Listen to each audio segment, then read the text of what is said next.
60 days. That was all the time they had before everything disappeared. The land, the livestock, the graves of the people they loved. Abigail Mercer was 19 years old, standing in the dirt outside a banker's office, while the man inside shuffled papers like her family's survival was nothing more than an inconvenience on his desk. She had ridden 12 miles in the cold to beg, and he hadn't even offered her a chair. If you've ever watched someone you love slowly lose everything while powerful men pretended not to notice, this story is for you. Stay until the end, and drop the name of the city you're watching from in the comments. I want to see how far this story travels. The first thing Abigail noticed when she walked into Gerald Harrow's office was the smell. It wasn't the kind of smell you could describe easily. It was leather, yes. Expensive leather on the chair behind the desk, oiled and dark and completely out of place in a town like Cutter's Bluff, where most men couldn't afford new boots twice in a decade. But underneath the leather was something else, something sharper. The particular combination of ink and stale coffee and whatever men like Gerald Harrow secreted from their pores when they spent years making decisions that ruined other people's lives. Abigail stood in the doorway for 3 full seconds before anyone acknowledged her. Harrow himself was writing something when she entered, and he didn't look up. He was a large man, not fat exactly, but solid in the way of someone who had never once gone without a meal. His hair was oiled flat against his skull, iron gray at the temples, and his mustache was the kind that required deliberate maintenance. He wore a waistcoat with brass buttons, every one of them fastened. A pocket watch chain glinted at his hip. Behind her, the door swung shut. She cleared her throat. "Mr. Harrow." "I can read the clock, Miss Mercer." He still hadn't looked up. "You're 4 minutes late." "My horse threw a shoe on the ridge." "That's not my concern." He finished his sentence, slow, deliberate strokes of the pen, and only then set it down and looked at her. His eyes were gray and entirely unreadable, the way certain stretches of winter sky were unreadable. Not stormy, just blank. "Sit," he said. There was one chair across from his desk. Abigail sat in it, keeping her back straight, her hands flat on her thighs. She had rehearsed what she was going to say for the entire ride into town. She had rehearsed it quietly, moving her lips, while her horse struggled through the frozen mud of the October trail. She had a plan. She had numbers. She had reasonable arguments. She was terrified. "Your father missed his 3rd payment," Harrow said, opening a folder on his desk. He didn't phrase it as a question. "Yes, sir, he did." "That's a pattern, Miss Mercer, not an incident, a pattern." He tapped the folder with 2 fingers. "I've been more than patient." Abigail pressed her thumbnail into her palm under the desk, hard. The small, bright pain helped her keep her voice level. "Mr. Harrow, my father is ill. He has been ill since spring. The drought took most of the east field, and the well we dug last year hit rock at 40 feet instead of water. We know what we owe. We're not disputing the debt. We're asking for more time." Harrow leaned back in his chair. The leather creaked. "Everyone in this territory wants more time," he said. "Time doesn't grow crops, Miss Mercer. Neither does foreclosure." The words came out before she'd fully decided to say them. She felt her stomach drop the moment they landed in the air between them. Harrow's expression didn't change exactly, but something shifted in it, a slight tightening around the eyes.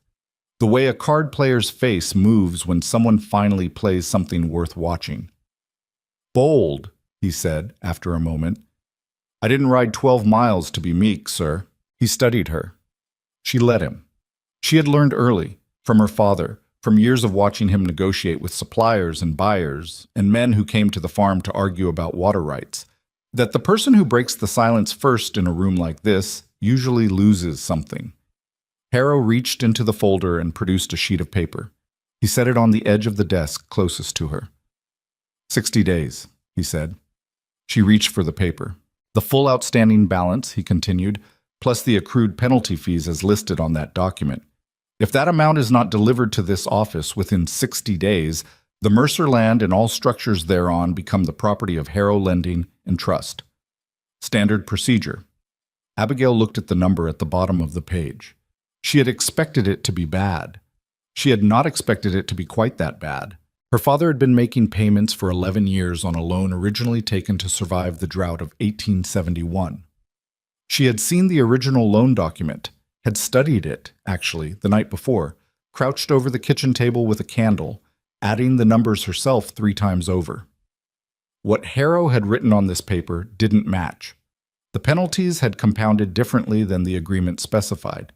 There were fees she didn't recognize, 2 line items with labels she had never seen before, administrative processing surcharge and frontier risk assessment levy. She looked up. These fees, she said slowly, the processing surcharge, the risk levy. Standard editions, applicable to all frontier accounts held more than 7 years. They're not in the original loan agreement. A pause. Short enough that if she hadn't been watching for it, she'd have missed it. They're in the standard addendum, Harrow said, which was filed with the county clerk's office when the territory reorganized in 1874. All account holders were notified by post. We never received that notification. The Postal Service is not my responsibility, Miss Mercer. She folded the paper carefully and placed it in the inside pocket of her coat. Her hands were not entirely steady. She made sure they were close enough to steady that he wouldn't notice. 60 days, she said. 60 days. She stood. She crossed the room. She had her hand on the door when he spoke again. Miss Mercer.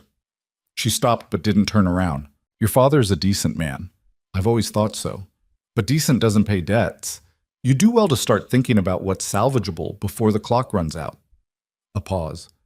There are buyers who take the livestock at fair market. Better than nothing. She opened the door and walked out into the cold air of Cutter's Bluff's main street.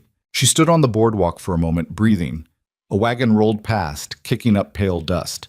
2 men were arguing outside the feed store across the road, something about a dog getting into a grain sack. Ordinary town sounds. The world completely indifferent to the fact that she had just been handed the countdown to losing everything her family had built over 30 years. She untied her horse from the post, checked the thrown shoe. The horse was favoring the left foreleg just slightly, and made the decision not to ride hard going home. She would walk the last 2 miles if she had to. She needed to think. The Mercer farm sat at the base of a long, slow hill, about 6 miles southeast of Cutter's Bluff, in a shallow valley that caught morning light well in spring and summer and turned brutal and gray by October.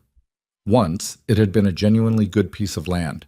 Abigail's grandfather, Thomas Mercer, had claimed it in 1851 when the territory was still wild enough that wild things came to the fence line at night. He had built the original cabin with his own hands and the help of 2 neighbors who no longer lived anywhere nearby. He had broken the ground himself, hauled water from a creek a 1/4 mile away, and grown enough to survive the first 3 winters when survival was not guaranteed. Her father, Robert Mercer, had been born in that original cabin, had grown up on the farm, married on it, buried his wife on a small rise behind the east field when Abigail was 7 years old. That rise was visible from the kitchen window. Every morning of Abigail's life since she was 7 years old, she had looked out the kitchen window and seen her mother's grave marker. She was not willing to lose that view to Gerald Harrow. She arrived home in the late afternoon when the light was coming in low and orange across the dormant fields. Her father was sitting on the porch, which worried her, because the doctor had said he should be resting inside, wrapped in a blanket, watching the horizon the way he'd been watching it more and more lately, like he was keeping track of something. You're supposed to be inside, she said, dismounting. It's not cold enough to matter yet. He looked at her face. Robert Mercer was 61 years old, and he had been a large, capable man for most of that time, broad through the shoulders, thick-wristed, the kind of man who could fix almost anything given enough time and the right materials. The lung sickness had taken 30 pounds off him in 6 months and left him the color of old ash, but his eyes were still sharp. He read her expression the way he'd always read weather, quick, experienced, not particularly optimistic. How much? He asked. She told him. He was quiet for a long moment. That's not what the original agreement says, he said finally. No, it's not. He added fees. He says they're in an addendum, filed in 1874. He says we were notified. We weren't. I know, Papa. He pulled the blanket tighter.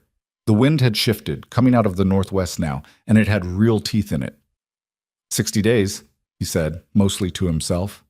Yes, and I'm sitting here like a sack of grain while my 19-year-old daughter rides into town to deal with men like Gerald Harrow. You're sick. That's not a character failing. It feels like one. His voice went rough at the end. He cleared his throat. What's the plan, Abigail?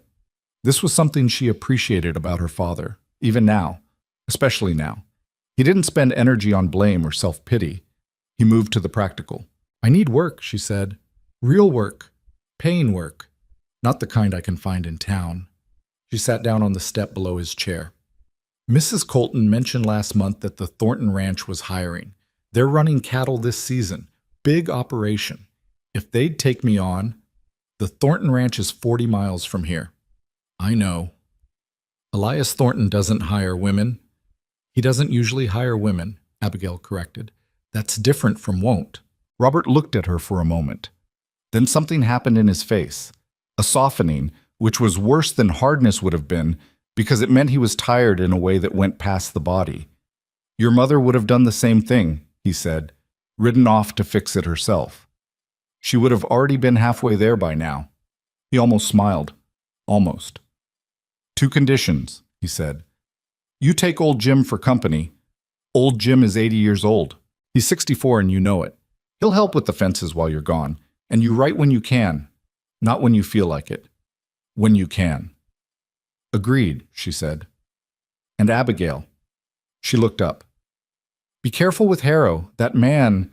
He paused, searching for words that would land correctly. He doesn't lose gracefully.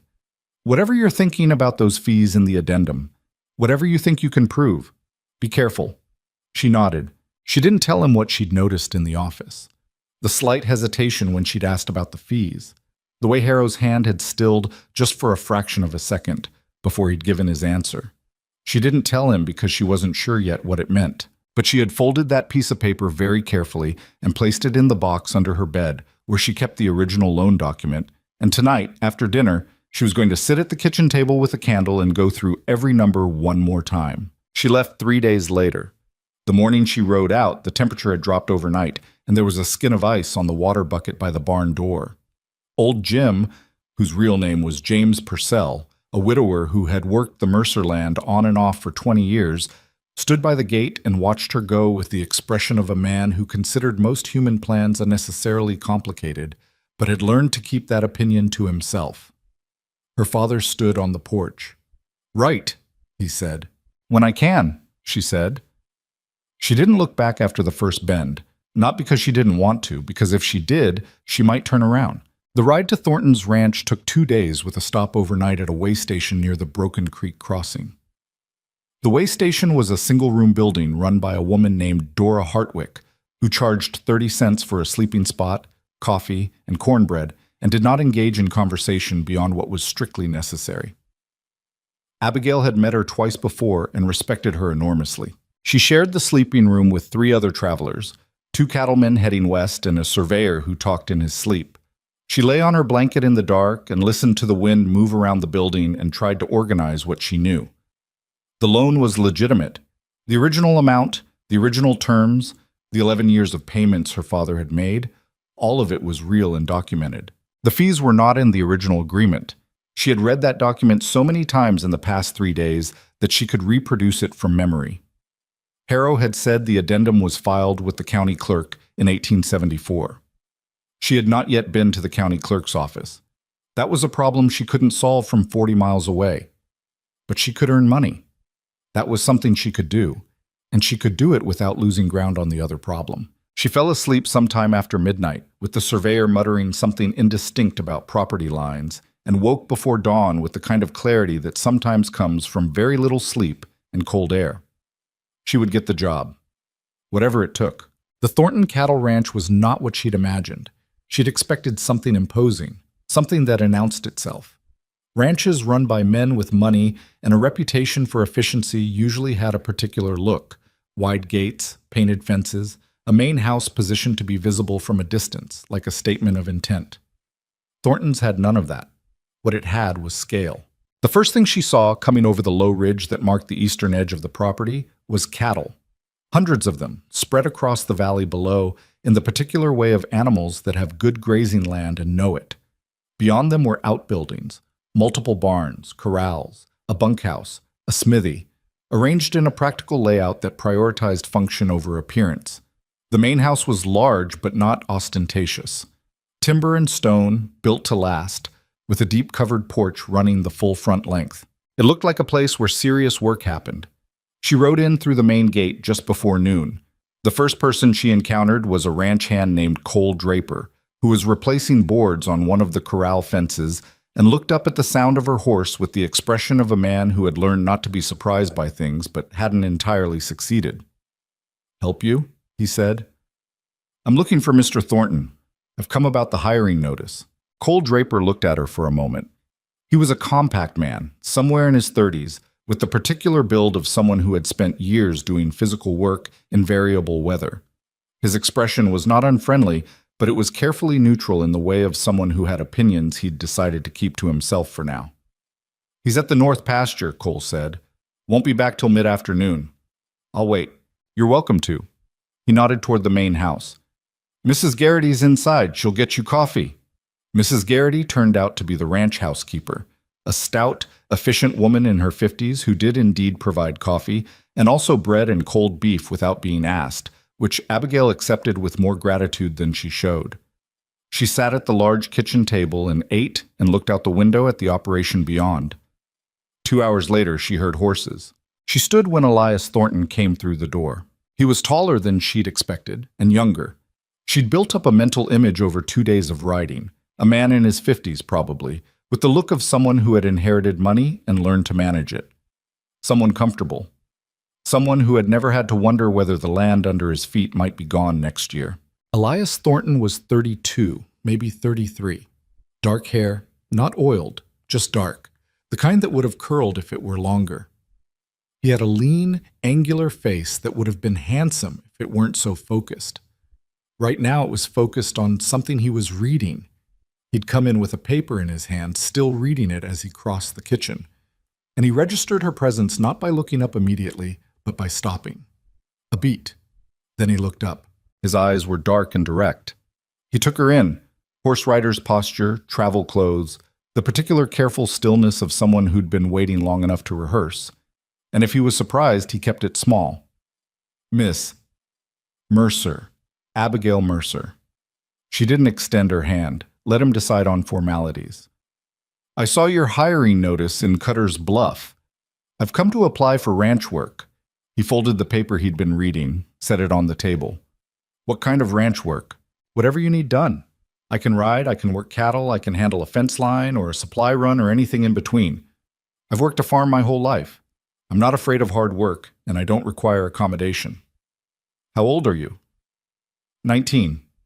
He was quiet for a moment, not hostile quiet, thinking quiet. "I don't typically hire women for field work," he said. "I know that.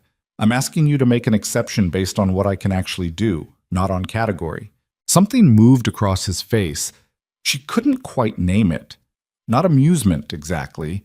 More like the expression of someone encountering a specific kind of directness they hadn't expected and were now recalibrating for. "You've worked cattle?" he asked. "Since I was old enough to be useful.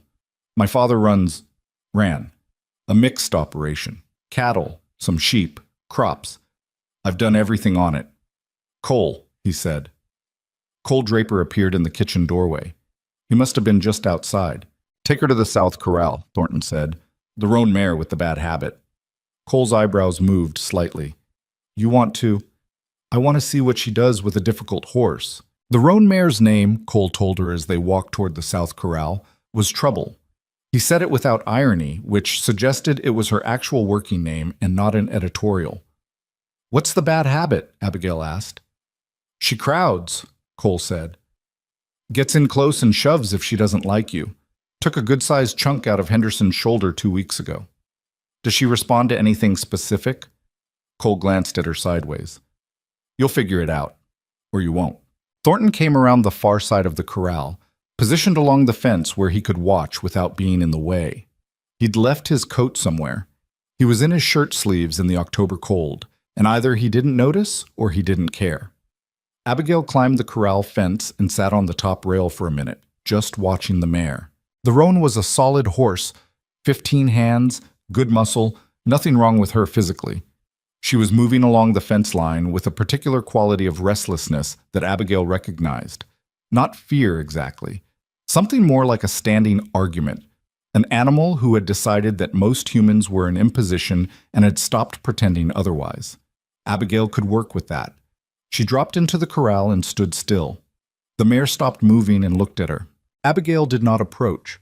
She stood at a slight angle, not facing the horse directly, which some horses read as challenge, and waited. She counted her own breathing, slow and even. The mare's ears moved, swiveled toward her, then away. Abigail took one step sideways, not toward the horse, just sideways. The mare watched. 3 minutes? Maybe 4. Then, slowly, with the particular dignity of an animal deciding this on her own terms, the roan walked toward her. Abigail let her come. Let the horse drop her head and push her nose against Abigail's shoulder with exactly the kind of pressure Cole had described as crowding. She absorbed it, put one hand on the horse's jaw, easy pressure, and moved her head gently to the side. The mare accepted the redirect. Said Cole Draper from outside the fence. Abigail spent another 10 minutes with the horse. Gentle, purposeful, nothing dramatic.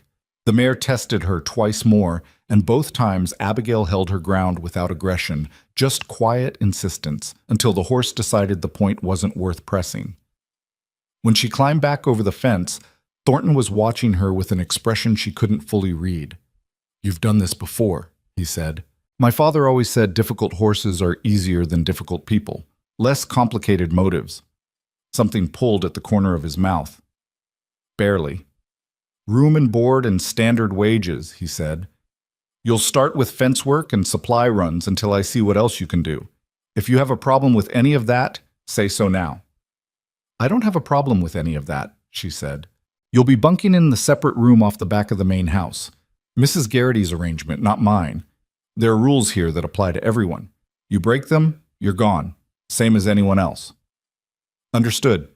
He nodded once, efficient, final, and walked back toward the main house.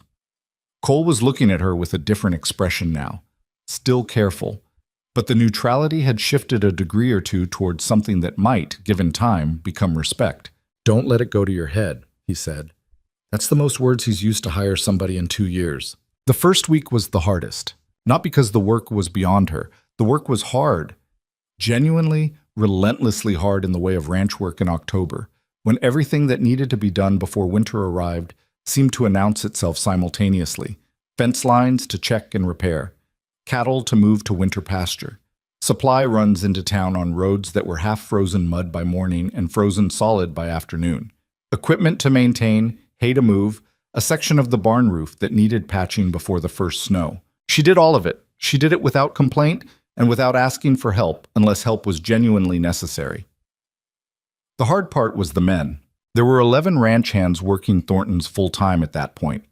Of those 11, 2 accepted her presence without comment from day one. An older hand named Santos, who had seen everything and registered almost nothing, and a young wiry kid named Pete, who seemed to find the novelty of the situation privately amusing. The rest ranged from skeptical to openly reluctant. The most vocal was a man named Henderson, who was large and loud and had the particular confidence of someone who had never seriously questioned his own judgment. "No offense intended," he said on the third day, in a tone that made clear offense was available if required. "But this isn't the kind of work women do." "It's the kind of work I do," Abigail said. "You going to be able to manage the winter runs? Because those get rough." "I'll manage." "You going to need special—" "Henderson," Cole's voice flat and even. He didn't look up from the harness he was mending. "She's going. Let it go." Henderson let it go, temporarily. By the end of the second week, she had run the Broken Creek supply route twice in weather that had kept 2 of the other hands inside, repaired a 1/4 mile of fence line with Santos on a day when the ground was frozen hard enough that driving posts was like trying to push iron into concrete, and helped move a herd of 60 cattle to winter pasture without losing a single one. Henderson stopped making comments at the end of the second week. She noticed this and said nothing about it. She wrote to her father at the end of each week.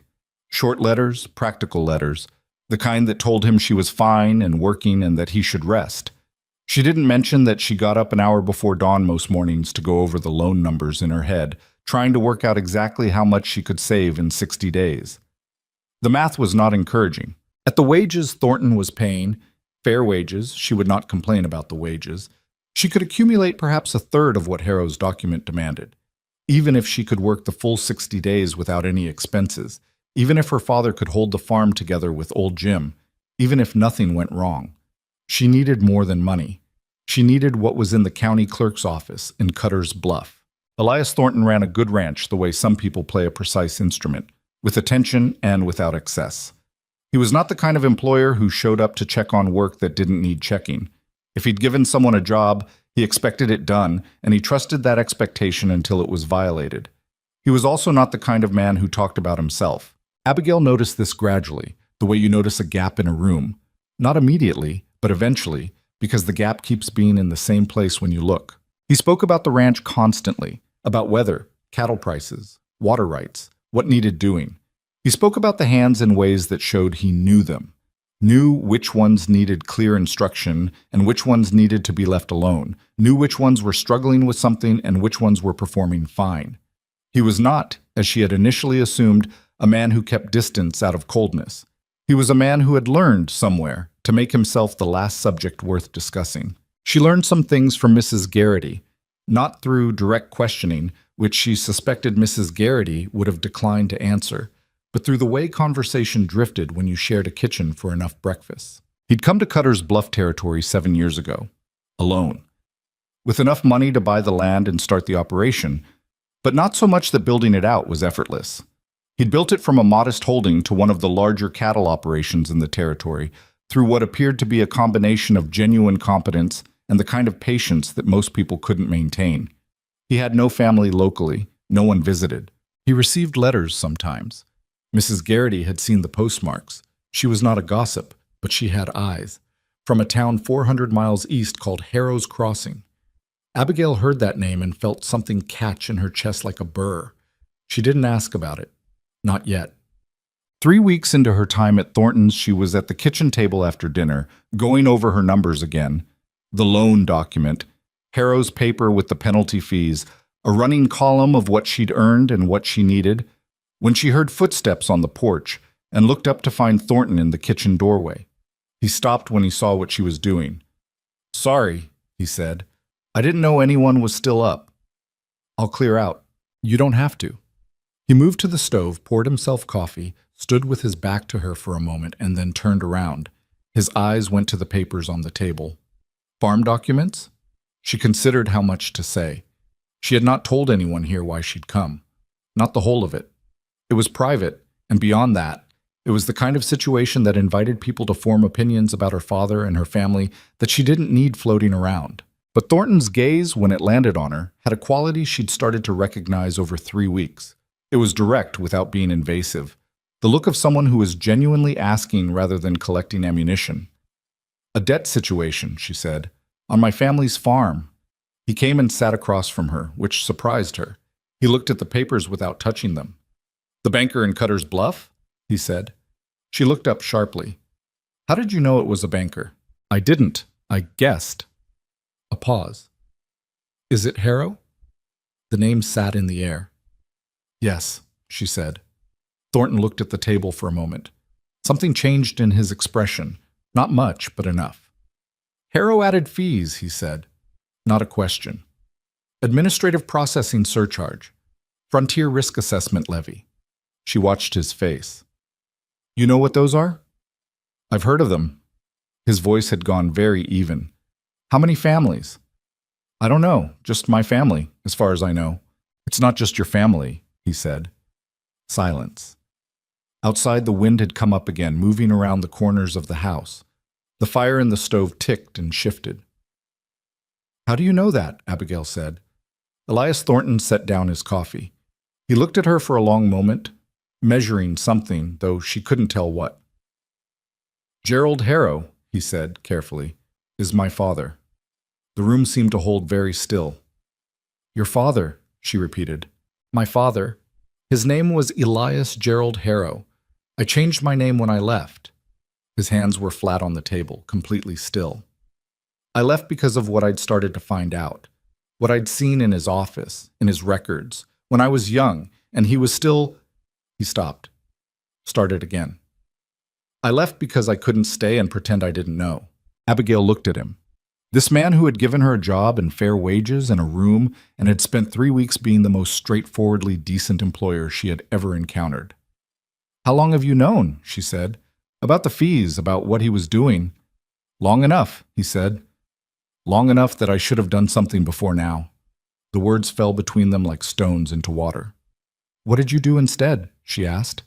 Not accusatory, genuinely wanting to know. He was quiet for a moment. "I gathered evidence," he said, "and I waited. For the right moment. Or for someone who needed it used." She looked at him steadily. "And now?" He looked back at her. The firelight moved across his face.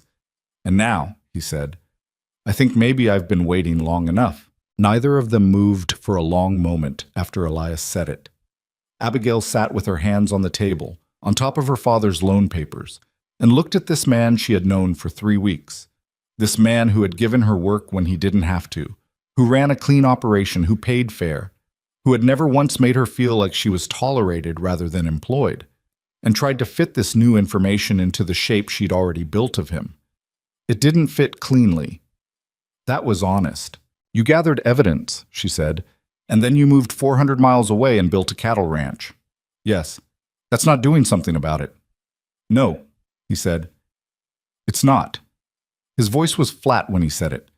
Not defensive, just flat, in the way of a man confirming something he'd already argued with himself about, at length, and lost. She should have left it there.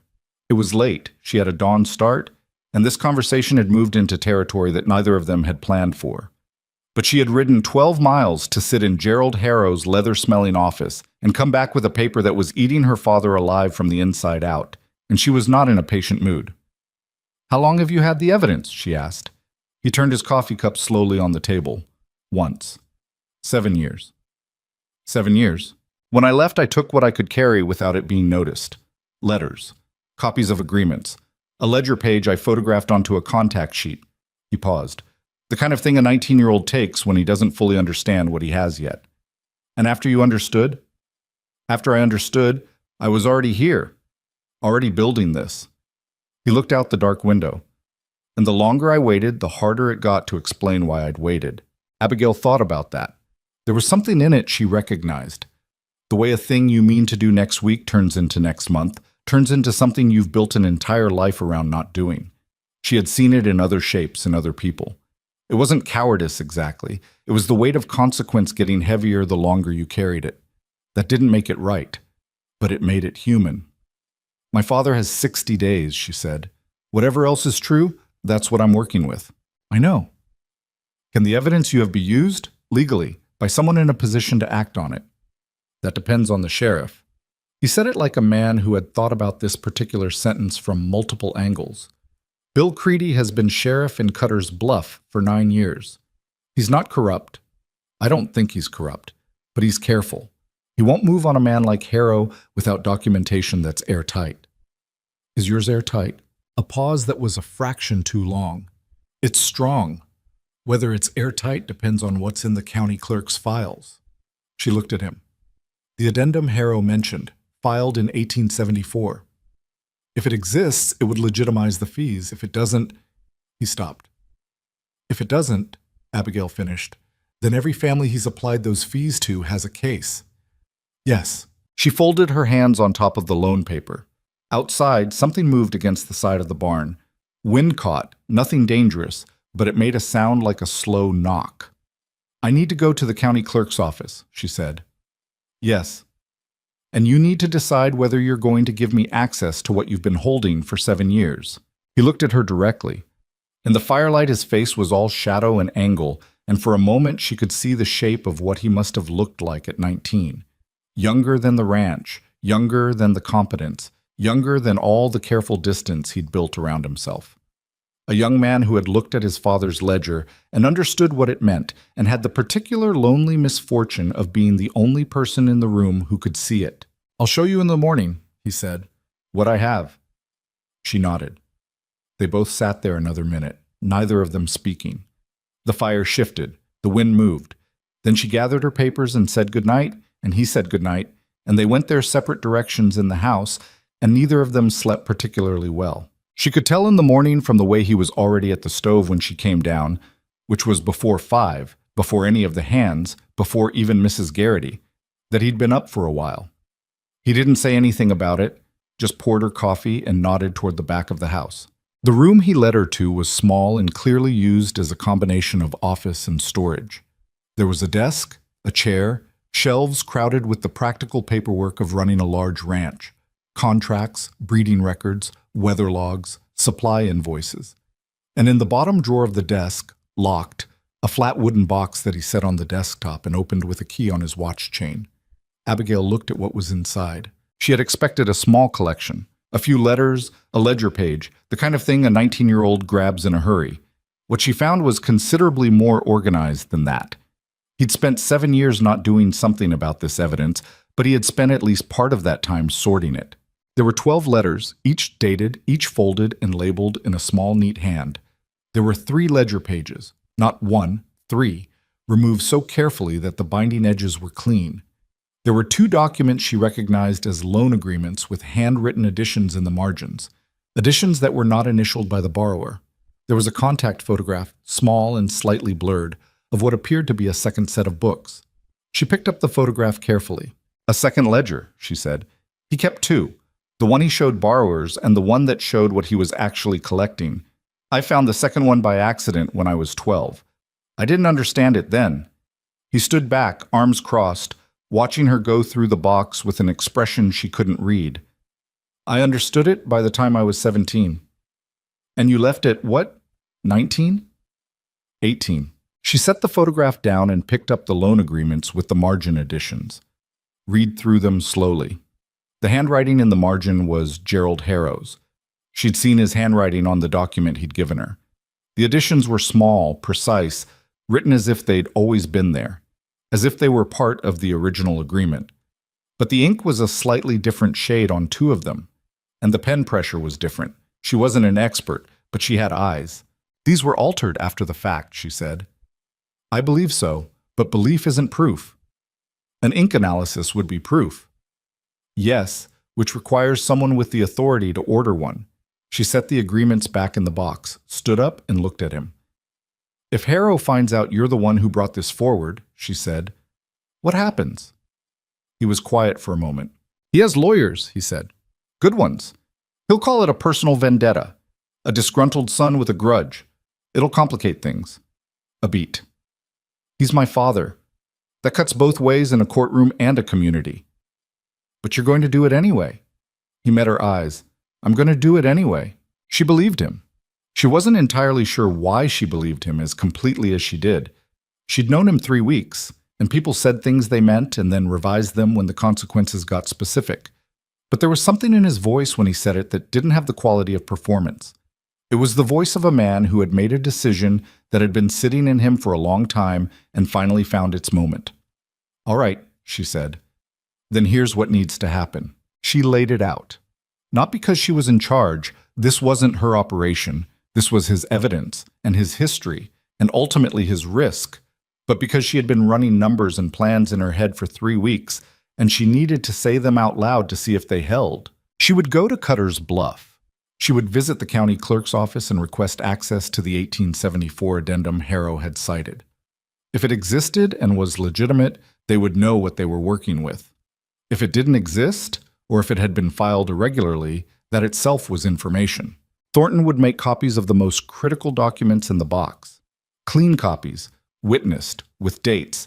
He would also write down, in his own hand, a full account of what he had seen as a child and young man in his father's office. Not as testimony, not yet, but as a record. Then they would both go to Sheriff Creedy, together, with the documentation and the first-hand account and whatever the county clerk's office revealed. He'll want to know why I've held this for 7 years, Elias said. Then tell him the truth. Which is? That you were young and scared and you didn't know how to do it without destroying what was left of your family. And by the time you did know how, you'd been putting it off so long it felt impossible. She paused. That's an honest answer. It's also an answer most people in that room will have some version of in their own lives. He looked at her for a long moment. You're remarkably direct, he said. I come from people who didn't have time to be otherwise. She closed the wooden box. Can you be in Cutter's Bluff in a week? I can be in Cutter's Bluff in 5 days. Then I'll ride back tomorrow and go to the clerk's office. If I find what I think I'll find. She stopped herself, corrected the phrasing. If the addendum isn't there, I'll send word. And if it is there? She thought about that, about Harrow's hand going still when she'd asked about the fees, about the particular flatness of his voice when he said the postal service wasn't his responsibility. Then we'll have to be more careful, she said, and probably faster. He nodded. Once. Efficient and final, the same way he'd nodded when he'd hired her. Like a man who had made up his mind and saw no value in revisiting the decision every 5 minutes. She left the room. He stayed behind, and she heard the drawer of the desk open and close, the wooden box going back in, the lock turning, and then the sound of paper, of him beginning to write. The sky outside the kitchen window was the particular gray-blue of very early morning, not yet dawn, the stars still visible in the west, while the east held the first gray suggestion of coming light. She stood with her coffee and looked at it and thought about her father sitting on the porch wrapped in his blanket, watching a horizon that was watching him back. 54 days now. She went to find Cole and tell him she'd need a horse ready by first light. The ride back to Cutter's Bluff was colder than the ride out. The weather had shifted in the 3 weeks she'd been at Thornton's, the kind of shift that meant it wasn't going back. That winter had made its decision, and the land was simply adjusting to the news. The trail was frozen in the mornings and soft and treacherous by afternoon, and she pushed harder than she probably should have to make good time. She stopped at her family's farm first, 2 miles out of town, a quick stop. She had told herself she wouldn't spend more than an hour, that she needed to get to the clerk's office before it closed. Old Jim was at the woodpile when she rode up, splitting logs with the methodical rhythm of someone who had been doing it for so long it required no particular attention. He looked up, gave her the kind of nod that communicated a full paragraph of information in a single gesture.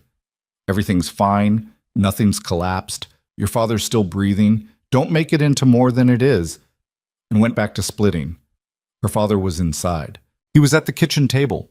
He had the original loan agreement out in front of him, and he was reading it, and he looked up when she came in with the expression of a man caught doing something he'd been told not to do. "I'm supposed to be resting," he said. "You're sitting at a table. I'm reading a very stressful document." She sat across from him and told him everything. Not every detail.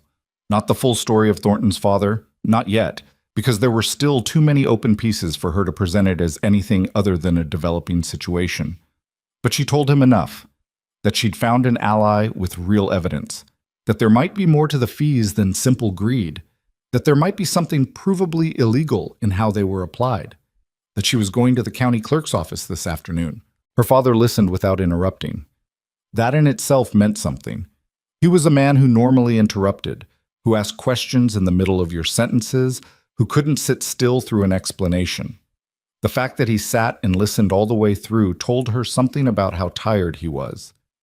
When she finished, he said, "You trust this man, Thornton?" "I'm beginning to." "Beginning to isn't all the way there." "No," she agreed, "but it's honest." He looked at the loan agreement on the table, put his hand flat on it, the way he sometimes put his hand flat on the ground in the field when he was checking soil moisture, automatic, like a habit of contact. "Be careful with Harrow," he said again. The same thing he'd said the first time. "I know. I mean it differently now." He looked up. "If he finds out someone is building a case, I know, Papa. He has reach, Abigail, in this county and the next one." She reached across the table and put her hand on top of his.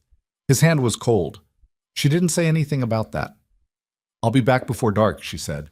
The county clerk's office was on the north end of Cutter's Bluff's main street, in a building that had started its life as a surveyor's office and still had the surveyor's large front windows, which filled the interior with flat gray autumn light. The clerk was a small man named Walter Pruitt, who wore his reading spectacles pushed up on his forehead and had the particular energy of someone who genuinely loved bureaucratic organization and was mildly offended by anyone who didn't. 1874 addendum, he repeated when she explained what she was looking for. Filed by which entity? Harrow Lending and Trust. Something shifted in Pruitt's expression. Small, controlled. the way a well-trained poker face fails just slightly when the cards are bad. "One moment," he said. He disappeared into the back room. She heard the sounds of filing drawers opening and closing. A pause. More drawers. A longer pause. He came back empty-handed. "I've checked the 1874 filing index," he said, "and the supplementary index for that year. I don't find an addendum filed by Harrow Lending and Trust." She kept her voice level. "Is it possible it was misfiled? Filed under a different name? I've run a complete search of the 1874 records." He looked at her over the top of his pushed-up spectacles, and his expression had gone from bureaucratic neutrality to something quieter and more careful. "There is no addendum from that entity in this office's records. Is it possible it was filed elsewhere? A different county?" Miss Mercer, Harrow Lending and Trust operates under the charter of this county. Any enforceable addendum to a loan agreement under that charter would need to be filed here." He paused. "If it's not here, then legally speaking, it doesn't exist," she said. He looked at her steadily. "I would encourage you to consult with a lawyer before drawing formal conclusions. I'm a clerk, not a legal authority." "But as a clerk, whose job is these records? That addendum is not in this office?" he said quietly. "No." She thanked him. She walked out into the cold street. She stood on the boardwalk outside the county clerk's office and felt something shift inside her chest. Not relief, not yet, because relief was premature and she'd learned not to spend it early. But something moved, some weight that had been sitting in exactly the same place since she'd walked out of Harrow's office with that piece of paper in her coat. The addendum didn't exist. The fees Harrow had charged her family, charged multiple families if Elias was right, were not based on any legally filed document. They were invented, applied to loan accounts that had no contractual basis for them, enforced through intimidation and the assumption that frontier farmers didn't have the time or resources to check. She stood in the cold for another minute. Then she went to find paper and a pen because she had promised to send word, and the word was this: "Come as soon as you can. The addendum isn't there." It was never there. She wrote it and gave it to the stage office to carry east, and then she rode the 2 miles back to her family's farm, and she helped old Jim stack the split wood before dark. And she sat with her father at the kitchen table through the evening and didn't say anything about the clerk's office because she didn't want to raise something that could still collapse before it was solid. She sat with the numbers instead. 49 days remaining, by her count. It would have to be enough. Thornton arrived in Cutter's Bluff on the 4th day, one day ahead of what he'd said, which she noted and didn't comment on. He came to the farm instead of to town, which she also noted because it suggested he understood that this was where the center of gravity was. He tied his horse at the post and came up the porch steps and shook her father's hand, and Robert Mercer looked at him with the careful, assessing expression he used on horses and men he was trying to judge quickly. Whatever he found, he nodded and opened the door and let him in. Elias had brought the wooden box. They sat at the kitchen table, the three of them, with old Jim at the stove pretending to be entirely absorbed in coffee preparation. And Elias laid the documents out and explained each one, calmly, without drama. The way a man explains something he has been waiting a long time to explain and has decided the waiting is finished. Her father asked questions. Good questions. Specific questions. The kind that showed he'd spent 30 years dealing with contracts and loan agreements and the fine print that always mattered. "The margin additions," he said, holding one of the altered loan agreements up to the window light. "The ink's different." "Yes. A document examiner could testify to that." "If we can find one willing to testify against Harrow," Abigail said. "The county seat has the court that deals with commercial fraud," her father said.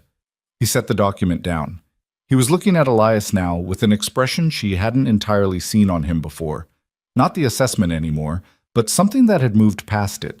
Something that was trying to understand what kind of person would carry evidence of his own father's crimes for 7 years across 400 miles of territory and then sit at a stranger's kitchen table in October and lay it all out. "You've been waiting for a reason to use this," Robert said.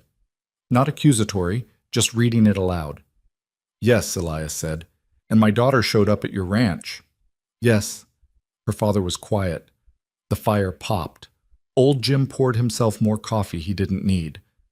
"All right," Robert said. "Then We go to Crieti. Papa, not tomorrow. Tonight I need to sleep, and tomorrow I need to not look like I'm already dead. He put both hands flat on the table. But the day after, we go to Credi with this. She looked at him, the exhaustion in his face, the illness in the gray of his skin, and underneath all of it, still, stubbornly, persistently, the thing that had always been there. The thing that had made him drive posts into frozen ground and haul water a quarter-mile and keep going through 3 droughts, and a loan he shouldn't have needed, and a wife's death, and a banker's cruelty. The thing that refused to be the last generation to stand on this land. The day after, she said. Thornton gathered the documents back into the box. Carefully. The same care he brought to everything, she had noticed. Nothing careless, nothing rushed, not because he was slow, but because he understood that certain things broke if you handled them wrong. Outside, the October wind was starting up again, moving through the dry grass of the dormant fields with a sound like distant water. And somewhere on the small rise behind the east field, her mother's grave marker stood in the cold and the dark, and Abigail looked out the kitchen window at the place where she knew it was, even though she couldn't see it from here at this hour. 49 days. They had 49 days, a box of evidence, and a man who had finally decided that waiting was finished.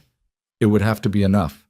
It was going to have to be. Sheriff Bill Creedy's office occupied the ground floor of a squat stone building at the south end of Cutter's Bluff's main street, wedged between a dry goods store and the telegraph office, like an afterthought that had outlasted everything around it. The building had survived 2 fires and a flood and looked like it had opinions about its own survival. The door stuck in cold weather, which meant you had to push it with your shoulder, which meant everyone who entered Creedy's office arrived slightly off balance. Abigail had always thought that was probably useful to him. He was at his desk when the 3 of them came in.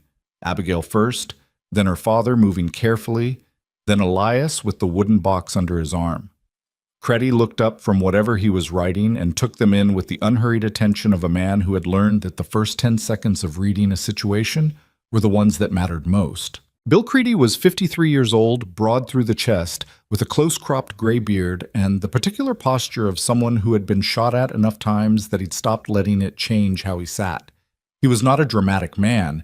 He did not have a reputation for speeches or displays. What he had a reputation for was following things through, which was rare and more valuable. "Robert," he said, nodding at her father.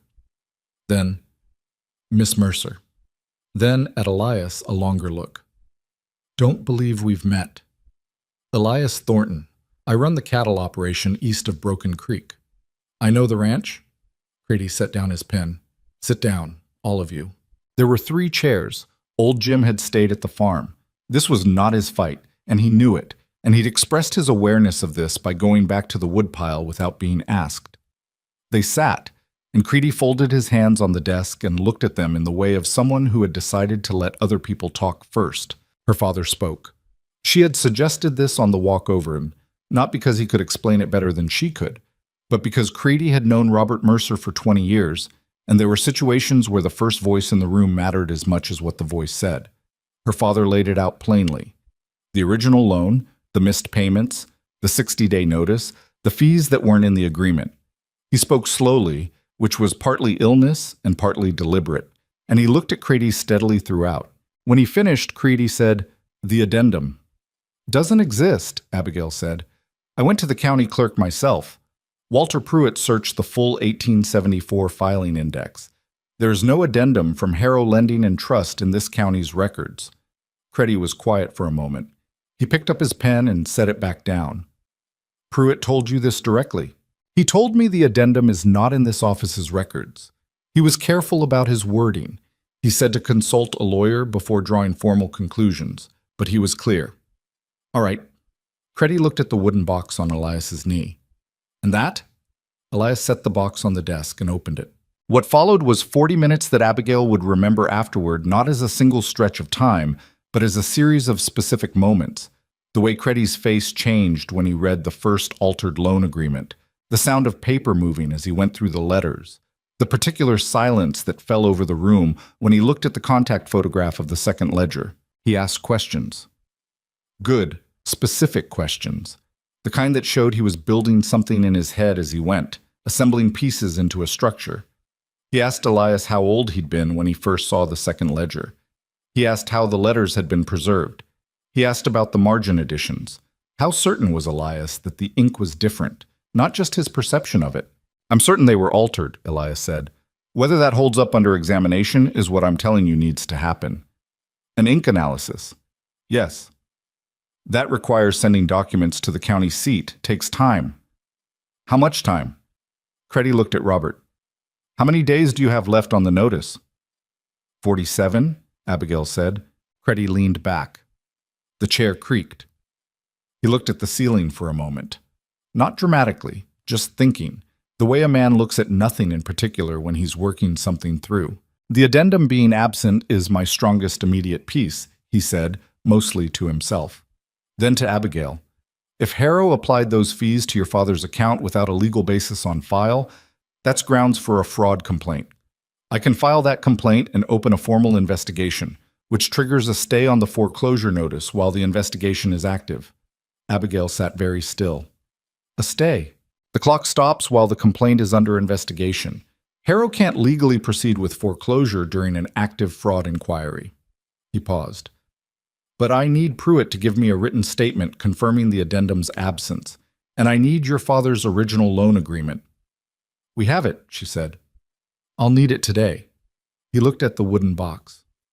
Mr. Thornton, this evidence, you're prepared to swear to its authenticity? In writing, under your name? Yes. And you understand that Gerald Harrow will contest it? I understand. He'll call it personal. A grudge. You're his son. I know what he'll call it. Elias's voice was even. Not hard, just steady, the way something is steady when it's been tested and hasn't moved. He's not wrong that it's personal. I'd argue that makes it more credible, not less. I had every reason to stay quiet, and I didn't. Creddy studied him for a moment. Whatever he found, he nodded. I'll need your written account as well, he said. Everything you observed, dated and signed. He looked around the room at all three of them.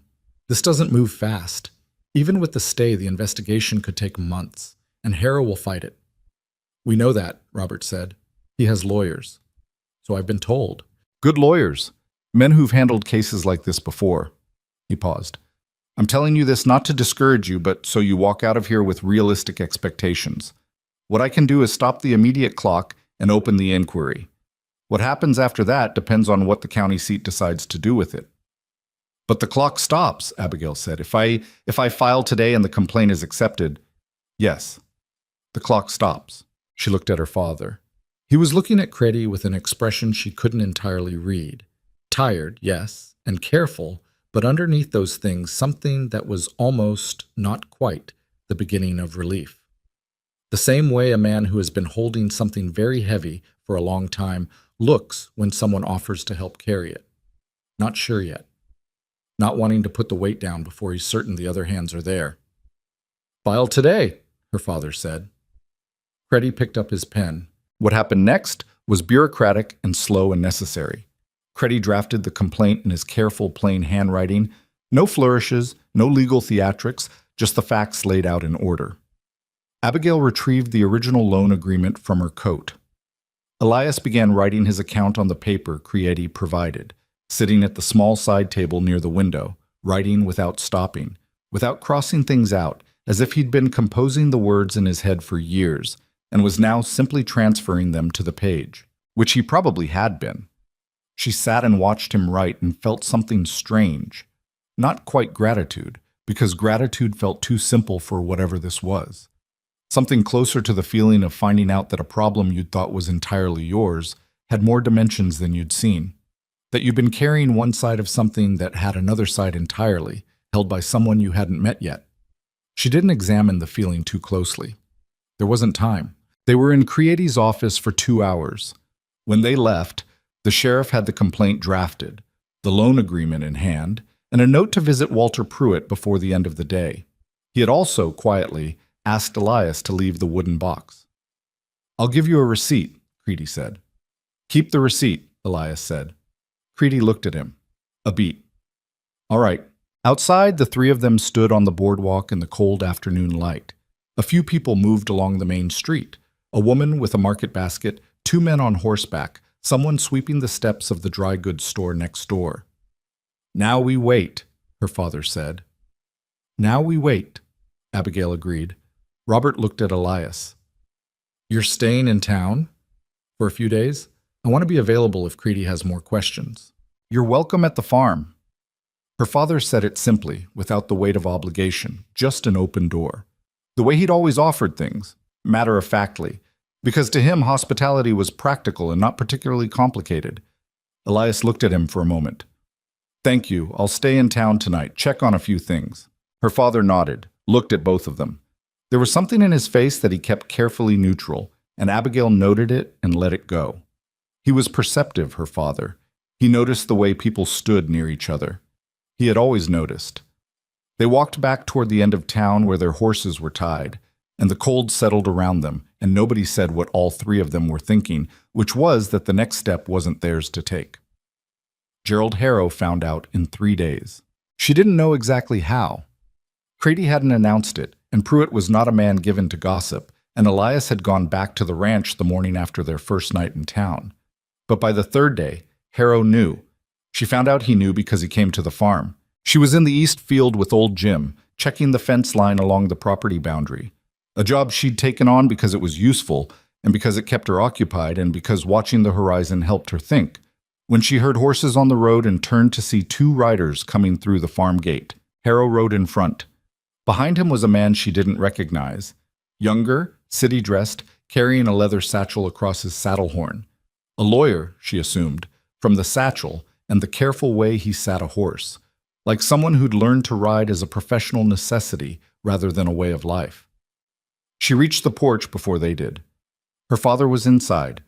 She had made sure he was resting before going to the field, and she had no interest in letting Harrow get to him first. "Mr. Harrow," she said, standing at the porch steps, not blocking the way exactly, just present.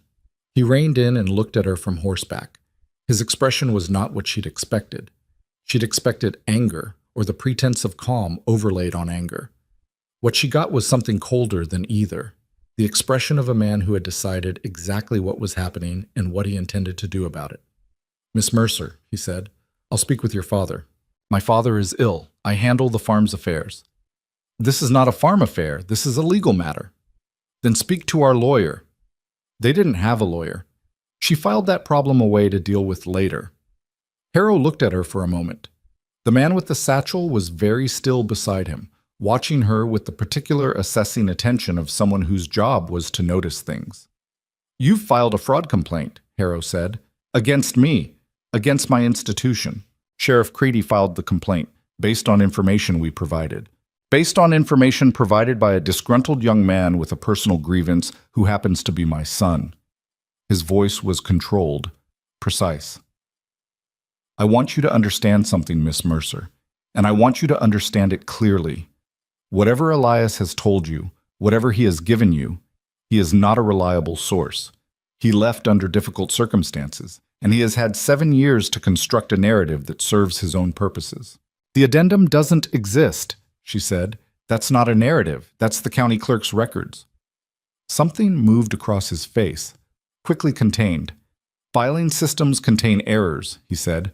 "Then produce the addendum, the original, filed somewhere, anywhere, with a date and a clerk's signature."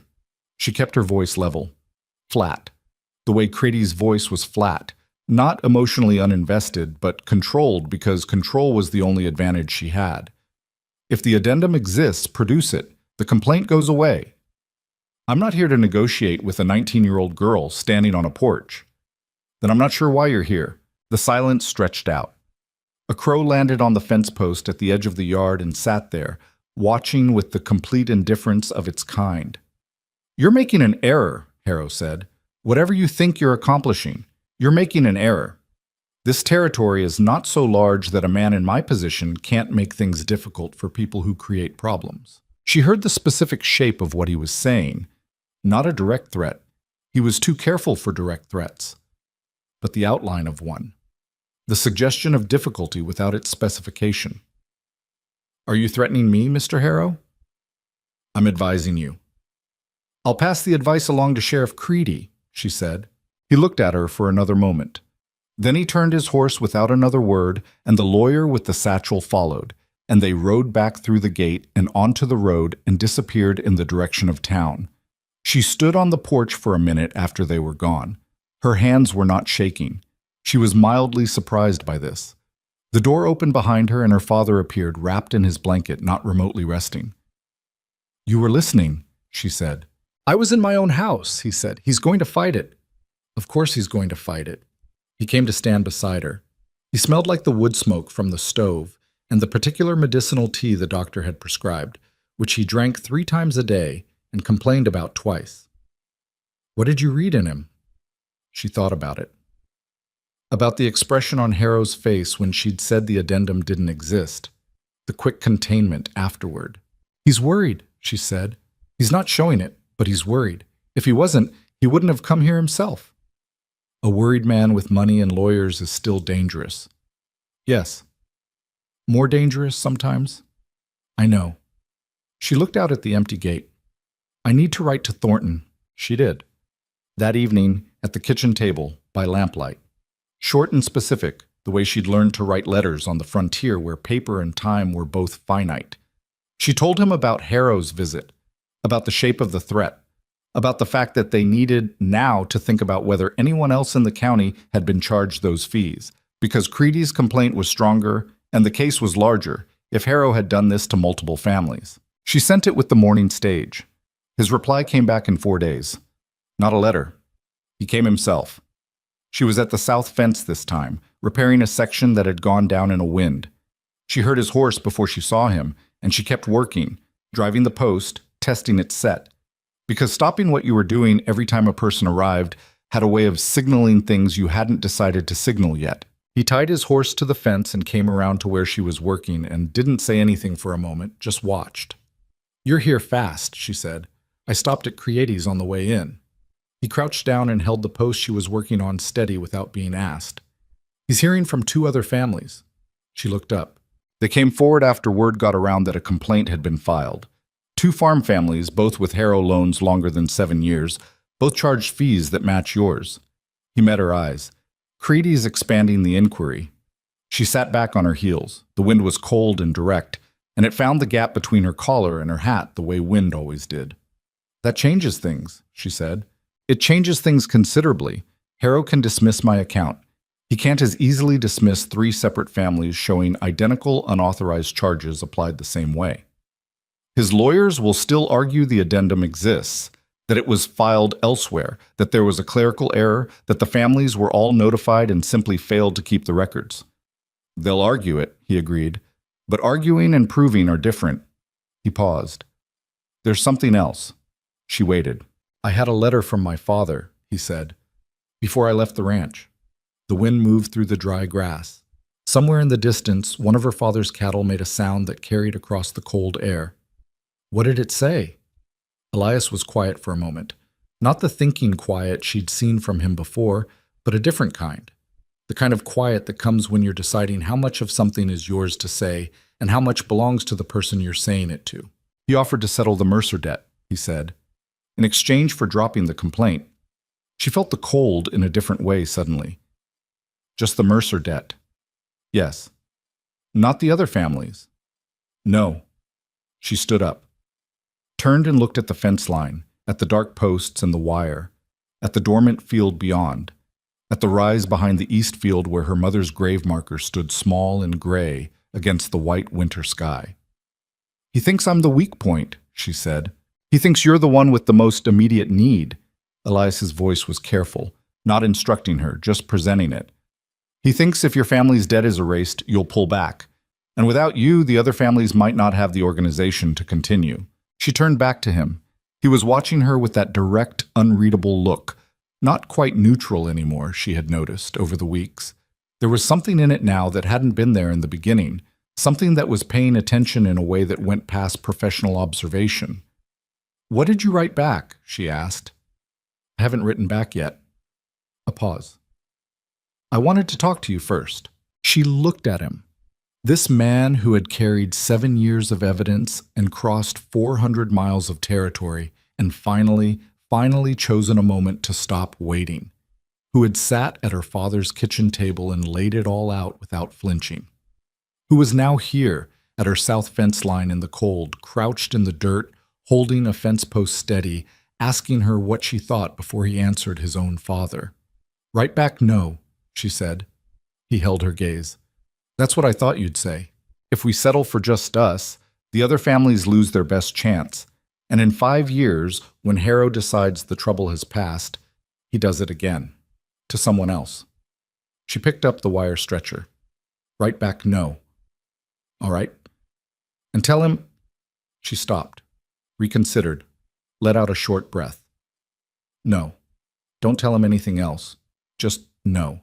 Elias stood up from his crouch. He was close enough that she could see the cold had put color in his face, and that he looked, in this light on this fence line, considerably less like the ranch owner she'd gone to hire herself out to, and considerably more like a man who had made a difficult decision and was standing on the other side of it, figuring out what the ground felt like from here. "He'll come at us harder now," she said. "Yes. We need to be ready for that." "Yes." She went back to the wire. He went around the post and held it from the other side without being asked, and they worked the fence in the cold without talking for a while, which was its own kind of conversation.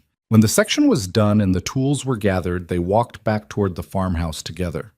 The sky had gone the particular heavy gray of a coming snow, the kind of sky that has made its mind up and is simply waiting for the right moment.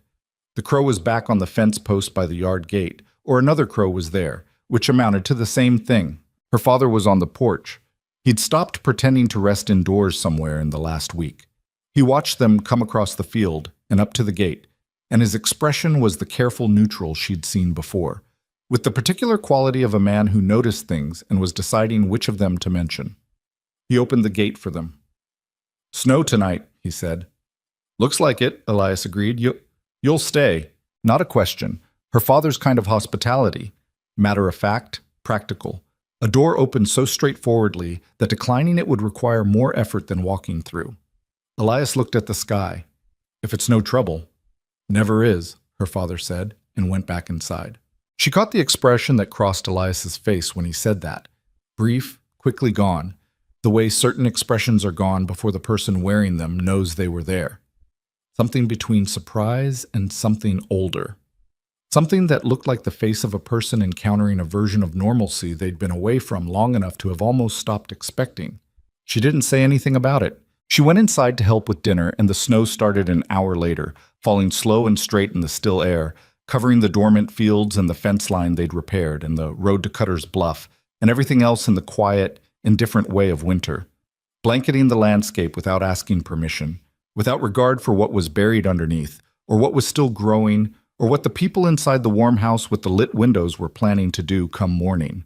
The snow that fell that night was gone by morning, melted off before dawn by a wind that came down from the northwest and scoured the ground clean. What it left behind was harder than what had been there before. The mud frozen solid, the ruts in the road turned to iron, the world locked down and rigid and clear in the way of deep winter just before it commits fully to itself. Elias was gone before Abigail came downstairs. She found a note on the kitchen table next to the cold stove, written in his careful hand. "Gone back to town. Creddy has news. I'll send word." That was all. Her father was already up. She could hear him moving in the back room, the slow, deliberate sounds of a man who had to think about how he moved now, which was still something she was adjusting to. She built the fire and put water on and stood at the kitchen window looking out at the hard frozen field while she waited for it to boil. The note was still on the table when she sat down with her coffee. She read it twice, not because it contained anything she'd missed the first time, but because she was trying to read what was underneath it. Creddy has news could mean almost anything. She had learned in the past 3 weeks that almost anything covered a very wide range of possibilities. Not all of them good. The word came at midday. Not from Elias, from Creddy himself, who wrote out in person, which told her before he opened his mouth that it was the kind of news he didn't want to send on paper. He tied his horse and came to the door and accepted coffee from her father without removing his hat, which told her he didn't intend to stay long. "Harrow's lawyers filed a counter motion this morning," he said, "at the county seat." "What kind of motion?" "Challenging the basis of the fraud complaint. Arguing the investigation has no standing because the person who provided the primary evidence, he paused, because Elias Thornton has a personal and familial grievance that disqualifies his testimony as materially biased. The kitchen was quiet. Her father had both hands around his coffee cup.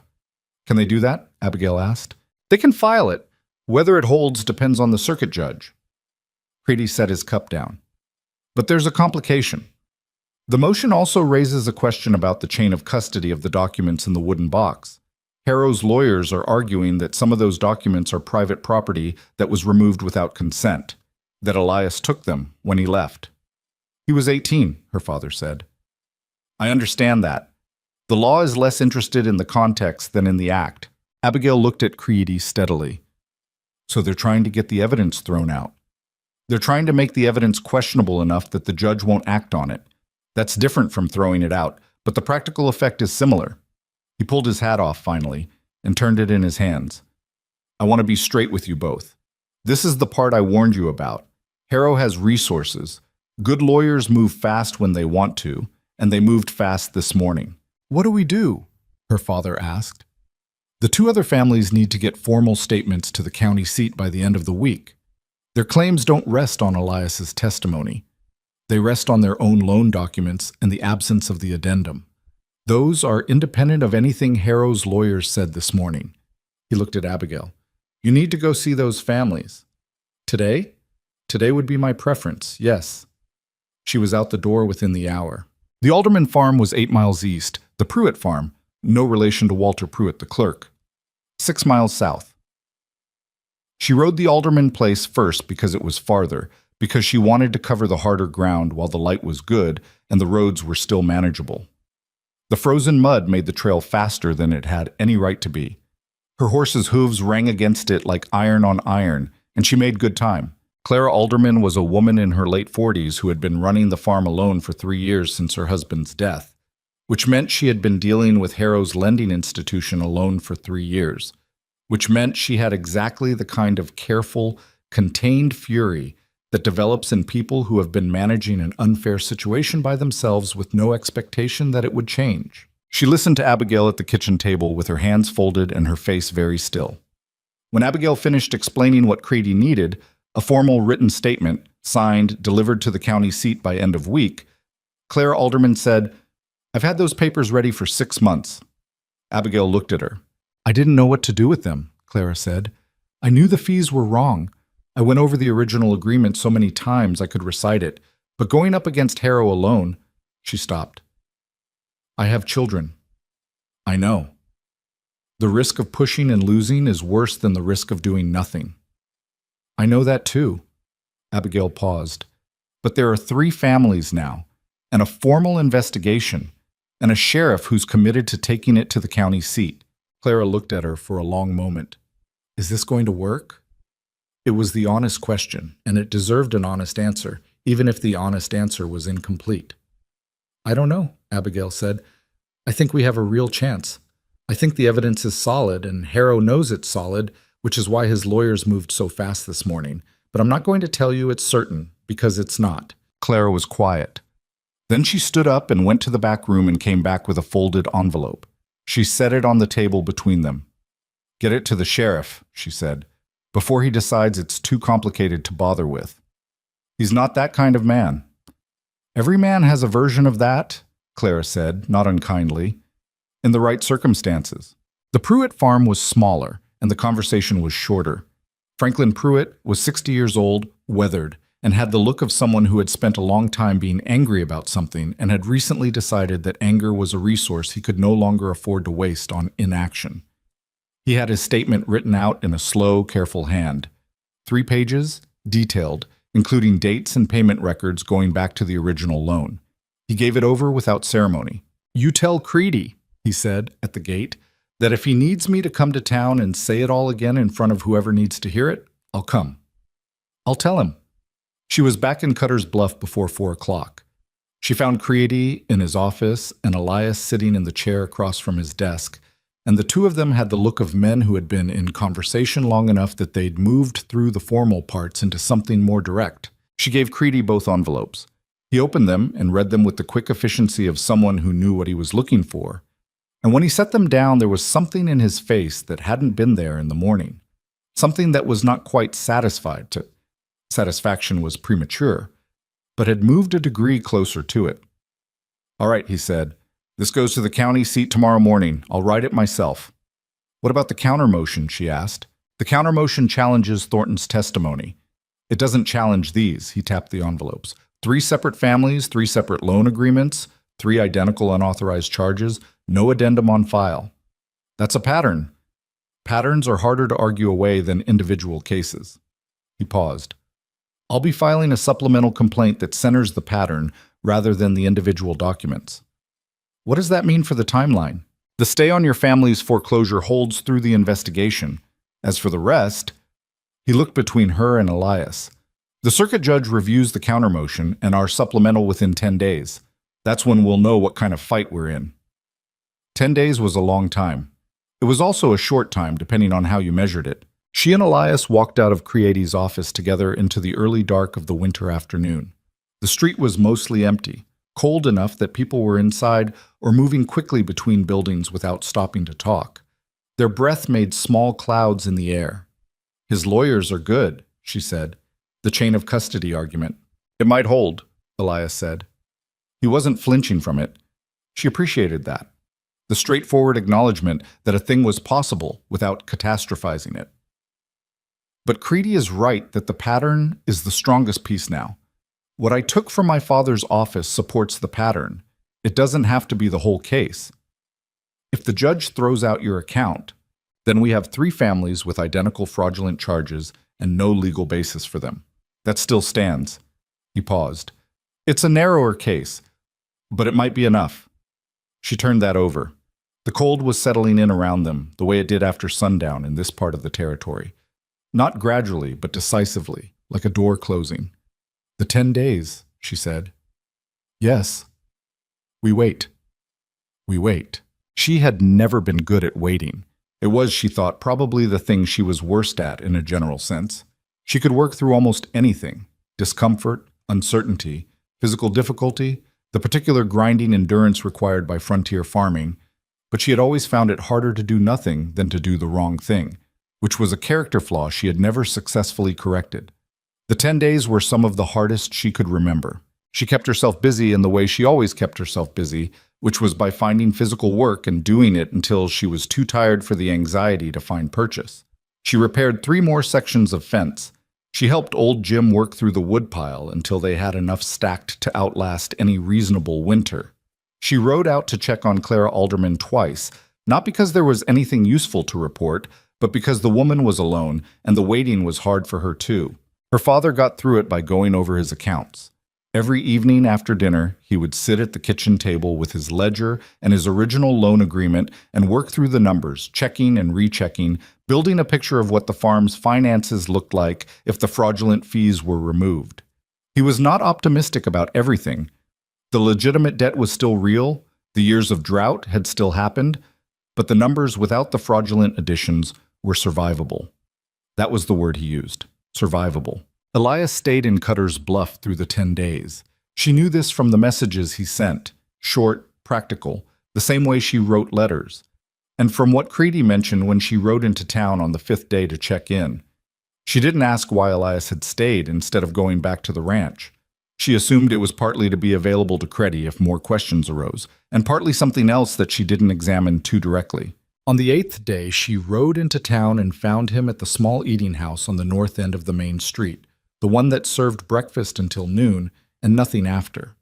He was at the corner table with coffee and what appeared to be a surveyor's map, which he folded when she came in and set aside. "Anything from Creedy?" she asked, sitting down. "Not yet." He poured her coffee from the pot on the table without asking. "How's your father?" "Better than he should be, by the doctor's count." She wrapped both hands around the cup. "He's planning. He gets up every morning and plans what he's going to do with the farm when this is resolved." "Is that good or bad?" "It's better than the alternative." She looked out the window at the winter street.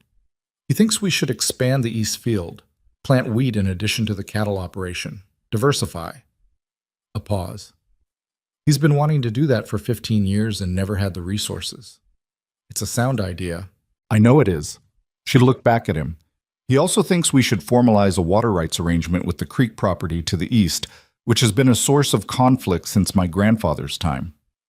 Who owns the creek property? Technically, nobody has a clear title. There was a dispute in 1869 that never got resolved. The land sat. She paused. There might be a way to file for it, with the right support. Something shifted in his expression. Not much, but it was there. The particular look of someone recognizing the shape of where a conversation is going before the person talking gets all the way there. I have some experience with land acquisition, he said. I know you do. And some capital that's not currently allocated to anything critical. I know that too. She held his gaze. I'm not asking you to invest in something out of whatever this is. Whatever we... She stopped, regrouped. I'm asking because it makes practical sense and because I don't want you to say yes for the wrong reasons. He was quiet for a moment. Outside, someone's wagon went past, the wheels hard on the frozen road, the sound cutting cleanly through the cold air. What would the wrong reasons be? He asked. She didn't answer immediately. She looked at the map he'd folded and set aside. She couldn't see what it was a map of, and then back at him. Sympathy, she said. Or guilt. About your father and what he did to our family. She paused. I don't want your money because you feel like you owe us something. I don't feel like I owe your family something, he said. I feel like your father has a sound agricultural plan, and there's an available parcel that would make it viable. He set his coffee down. Those are business reasons. Separate from everything else. Separate from everything else, he agreed, though I won't pretend there isn't everything else. She looked at him. He looked back at her, and he did not look away. And the morning light came through the eating house window at a low winter angle and landed across the table between them. And she thought, not for the first time, but more clearly than before, that this man who had sat on his evidence for 7 years and then given it over without hesitation was probably the most complicated, straightforward person she had ever met. We'll talk about the business reasons after the judge rules, she said. That's sensible. Yes. She stood, picking up her coat. Most things I do are sensible.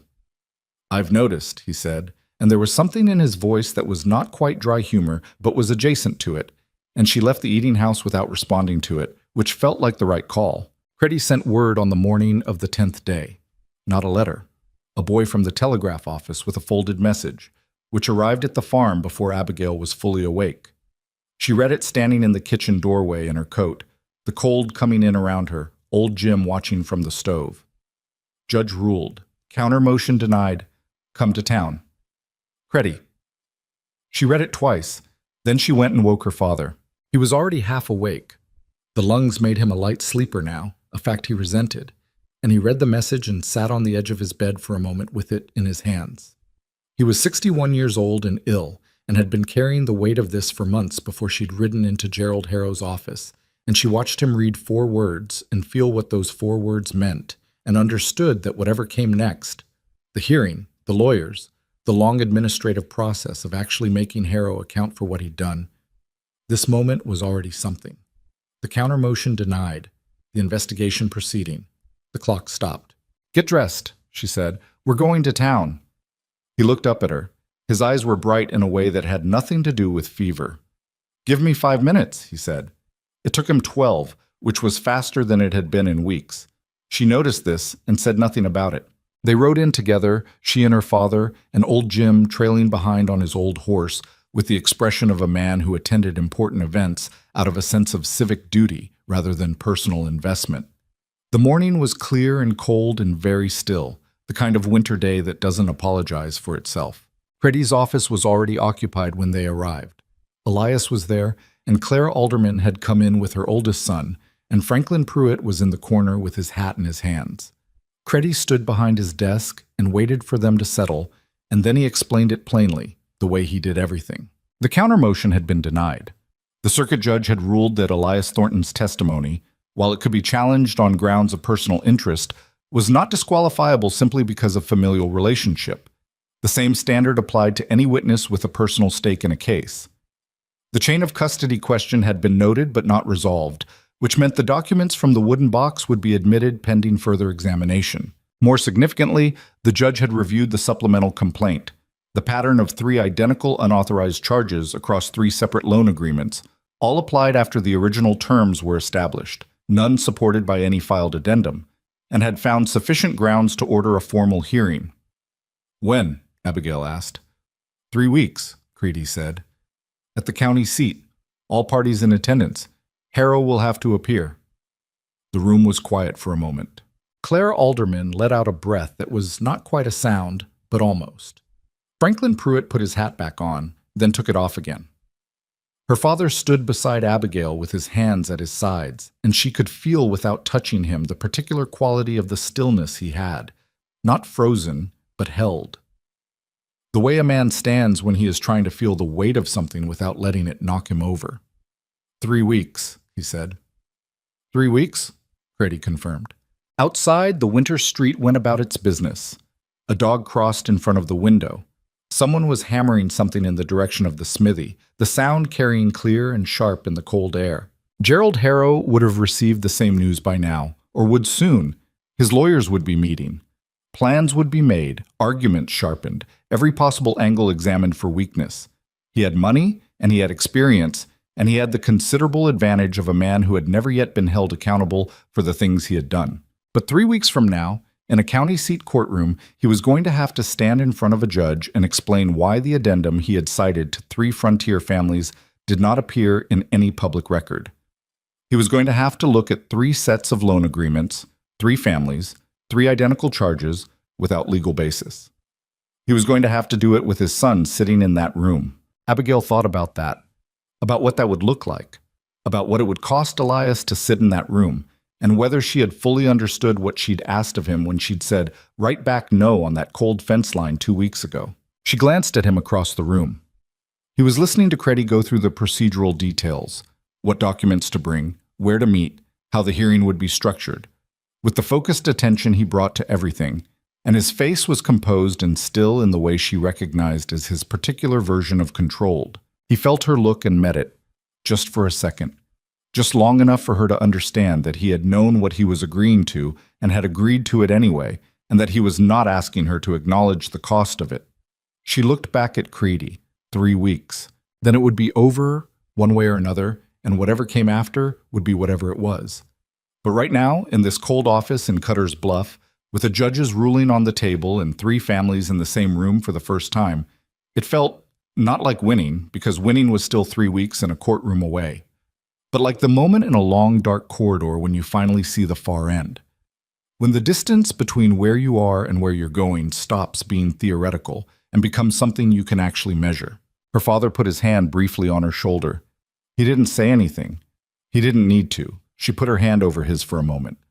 Then Creedy was talking again, and there was work to do, and they all turned back toward it.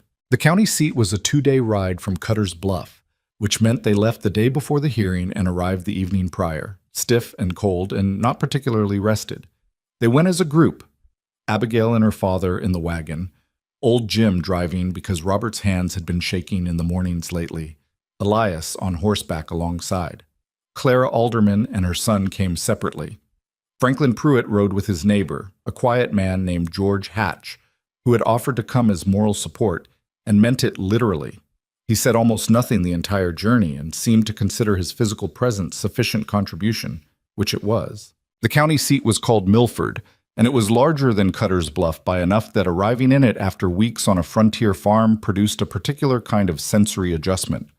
More buildings, more noise, the smell of a bigger town, coal smoke and horses, and the particular density of too many people in close proximity. The courthouse sat at the center of the main square, 2 stories of gray stone with tall windows and a clock tower that showed the wrong time by 40 minutes, which nobody appeared to have corrected in some years. They took rooms at the only boarding house that had enough vacancies, a narrow building run by a woman who asked no questions beyond whether they wanted supper included, which they did. Elias came to the door of the dining room that evening while the others were eating and gestured to Abigail, and she excused herself and went into the hallway. "He's here," Elias said. She didn't ask who. "Did you see him?"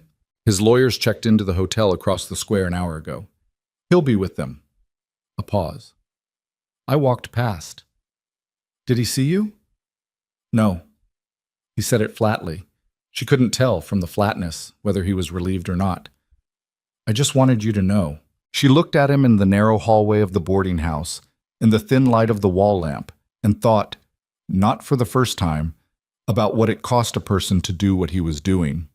Not the risk of it, not the legal exposure, not even the public confrontation with a father who was about to be held accountable in a room full of strangers.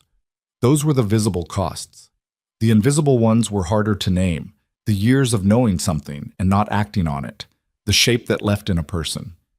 The way you had to decide, eventually, whether the person you'd become in the waiting was someone you could keep being. You all right? She asked. He looked at her. The question seemed to land differently than she'd intended. Not as intrusion, but as something he hadn't expected to be asked and wasn't sure how to handle. I'll be all right after tomorrow, he said. That's honest. I'm trying to be. She nodded, went back to dinner. He came in a few minutes later and sat at the end of the table and ate without talking much, and nobody pushed him too, which was one of the things she had come to appreciate about the people in that room. They understood that certain things didn't need filling with words. The hearing began at 9 o'clock the following morning. The courtroom was larger than she'd expected and colder than it should have been. The stove at the back was working, but the room was high-ceilinged and drafty, and the cold seemed to pool around the wooden gallery benches where the families sat. Judge Emmett Vero presided. He was a man in his 60s, spare and gray, with reading spectacles on a chain and the expression of someone who had heard a great many things in this room and reserved judgment on most of them until he had the complete picture. Harrow's legal team consisted of 2 men, the younger one she'd seen at the farm with the leather satchel, and a senior lawyer named Aldous Breck, who was the kind of man whose entire physical presence communicated that he was expensive and knew it. Silver-haired, unhurried, with the measured confidence of someone who had won enough of these to not be nervous about them. Harrow himself sat at the lawyer's table. She looked at him when she came in, and he was already looking at her. Not at Elias, not at Crieti, not at the judge. At her. His expression had not changed from the day he'd come to the farm. Cold. Assessing. The look of a man recalculating odds. She sat down beside her father and faced forward. Crieti presented the case himself, with the methodical thoroughness she'd come to expect from him. He laid out the original loan agreements, all 3 families, dates, amounts, original terms. He presented the county clerk's written confirmation that no addendum from Harrow Lending and Trust appeared in the 1874 filing records. He presented the 3 family statements, each describing the same fees appearing on their accounts years after their loans were originated, without notification, without contractual basis. Walter Pruitt appeared in person to confirm his written statement. He stood at the front of the room with his reading spectacles pushed up on his forehead and answered Crieti's questions with the careful precision of a man who understood that what he said would be quoted back to him if anyone ever needed it to be. In your professional assessment, Crieti said, does a valid, enforceable addendum from Harrow Lending and Trust exist in the county's records? It does not, Pruitt said. Is it possible such an addendum was filed and subsequently lost or misfiled? Pruitt took a moment. I have maintained these records for 16 years. In that time, I have had 2 misfiled documents, both of which were located within a week. A missing addendum of this significance would have appeared in other indices. It has not. A pause. In my professional assessment, the document was never filed. Breck cross-examined Pruitt for 20 minutes, pressing on the possibility of error, on record-keeping limitations, on the general fallibility of manual filing systems. Pruitt answered each question with the same level, slightly offended precision. He was not a man who appreciated the suggestion that his filing system was unreliable, and it showed. Then Elias was called. She watched him walk to the front of the room, and she kept her face still and her hands in her lap, and she did not look at Gerald Harrow's face when his son stood in front of the court. She looked at Elias. He sat down. He folded his hands. He looked at Crieti and then at the judge, and his face was composed in the way she knew now, not emotionless, but held. Something underneath the composure that was working very hard and not letting it show in ways he couldn't control. He told his account. Everything he had written out in longhand at Crieti's side table, the second ledger he had found at 12.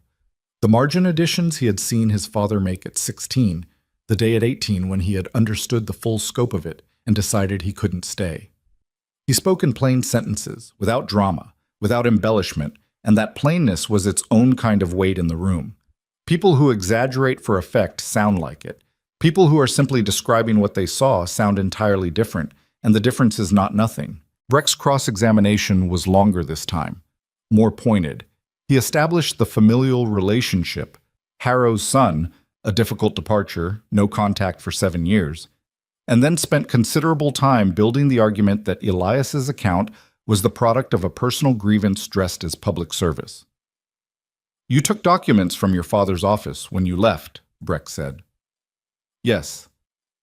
"Without his knowledge or consent?" "Yes." "And you held those documents for 7 years without bringing them to any authority?" A pause. Short. "Yes." "So your position is that you held evidence of criminal fraud for 7 years and did nothing with it?" "My position," Elias said, "is that I was 18 years old and scared. And then I wasn't 18 anymore, and the longer I'd waited, the harder it became to explain why I'd waited. And then someone showed up who needed what I had." He looked at Breck directly. "I'm not claiming to have handled this perfectly. I handled it the way a person handles something they're afraid of and ashamed of and aren't sure they're strong enough to do anything about. And then eventually I did something about it." The room was quiet. Breck shifted. "That's a very sympathetic framing." "It's an honest one," Elias said. "You're welcome to argue it's not." Breck moved on. He challenged the documents from the wooden box, the chain of custody argument, the question of whether they were legitimately obtained. Judge Vero listened to the argument carefully, made a note, and said he would take the admissibility question under advisement, which meant it was not resolved, but it was also not the end of the matter. Then Abigail was called. She had not expected this. Freddie had not mentioned it. She walked to the front of the room with the particular awareness of someone who hadn't prepared for being in this position and was now in it, and needed to behave as though she had. She was asked about the meeting in Harrow's office, the 60-day notice, the fees on the document he'd given her, the specific language he'd used when she'd asked about the addendum. He said it was in a standard addendum filed with the county clerk in 1874, she said. He said all account holders were notified by post. "And your response?" I said we'd never received that notification. And his response? He said the postal service was not his responsibility. Breck cross-examined her too, briefly. He focused on her age, 19, the implication was clear, and on the fact that she was not a lawyer and might have misunderstood the conversation. She answered each question as precisely as she could, without expanding into territory she hadn't been asked about, which was something her father had always told her was the key to not getting tripped up in situations where someone was trying to trip you up. When she sat back down, her father pressed her hand once under the bench. The hearing ran until early afternoon. Breck made his closing arguments, the personal grievance angle, the chain of custody issue, the general unreliability of a case built largely on an absence, a document that wasn't there rather than a document that proved wrongdoing. He was skilled. She gave him that. He made the absence sound like a technicality rather than a revelation. Then Creedy stood up and said something simple. He said that 3 families in his county had paid money they did not legally owe, based on fees with no contractual or legal foundation, applied systematically over years, producing revenue for Harrow Lending and Trust at the direct expense of frontier farming families who were already operating at the margins. He said the question was not whether Harrow had made an administrative error. The question was whether 3 identical unauthorized charges applied to 3 separate accounts, with no supporting documentation anywhere in the public record, constituted a pattern of deliberate fraud. He said he believed the answer was yes. He said he believed Judge Vero would find the same. He sat down. Judge Vero said he would consider the matter and deliver his ruling within 5 days. 5 days felt like a long time. They rode back to Cutter's Bluff the following morning because there was no practical reason to stay in Milford, and several practical reasons not to. The farm needed attention. Her father needed his own bed. The boarding house charged by the night. They rode back largely in silence, the way people ride when they've done everything they can do and have moved into the part of the experience where the outcome is no longer in their hands. On the 3rd day of waiting, Elias came back to the farm. He didn't announce it. He simply rode up in the mid-morning and tied his horse and came to the gate, and when she met him there, she could see from the way he was standing that something had shifted in him overnight. Some weight that had been in him for 7 years and had been building toward this for the past 2 months was close enough to resolve that his body had started to let go of it. Not all the way. Not yet. But the direction was clear. "You slept," she said. She could tell from his face. "First time in a while." She opened the gate. He came through. They walked the fence line, not because it needed checking, though she could always find something worth checking, but because being in motion helped both of them think, and they both knew it without saying it. The morning was clear and cold, the sky the particular pale blue of deep winter, the kind that looked fragile but wasn't. "Whatever Vero rules," he said, after they'd walked in silence for a while, "this is the right side of it." "I know. I don't mean for your family specifically. I mean," he paused, looking for the right words, and she waited. "I mean, I spent 7 years telling myself that the reason I hadn't done anything was that the moment wasn't right, that I needed more, that it would fall apart, that I'd cause more damage than I'd fix." He was quiet for a moment. None of that was entirely false, but none of it was the real reason either. What was the real reason? He looked out over the frozen field. "Fear," he said. "Just fear. That it would cost me more than I could afford. That I'd have to stand in a room and be Gerald Harrow's son in front of everyone who mattered." He paused. "Turns out it cost less than I thought, the standing in the room part." He glanced at her. Having company helped. She held his gaze for a moment. "You would have done it eventually, without me." "Maybe." He didn't sound entirely convinced. "But eventually is a long time." The ruling came on the 4th day. Creedy sent a rider this time. Not a telegraph boy, an actual rider, which meant either he wanted the news delivered with certainty or it was complicated enough to warrant a person rather than a paper. The rider handed her a letter sealed with the sheriff's office mark, and she opened it standing in the yard. She read it once, went inside, sat down at the kitchen table. Her father came in from the back room and looked at her face. "Tell me," he said. She looked up. "He ruled in our favor." The room was very still. "All 3 families," she said. "Vero ruled that the fees constituted fraudulent charges applied without legal basis. The debts attributed to those fees are declared unlawful and voided.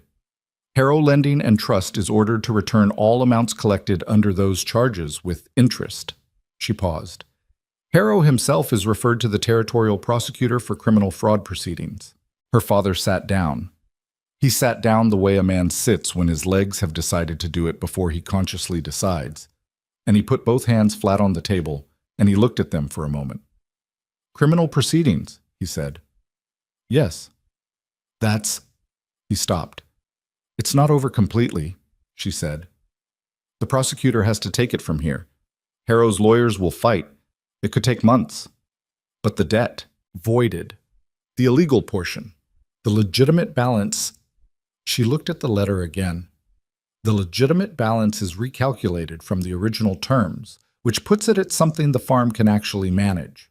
Her father looked at his hands on the table.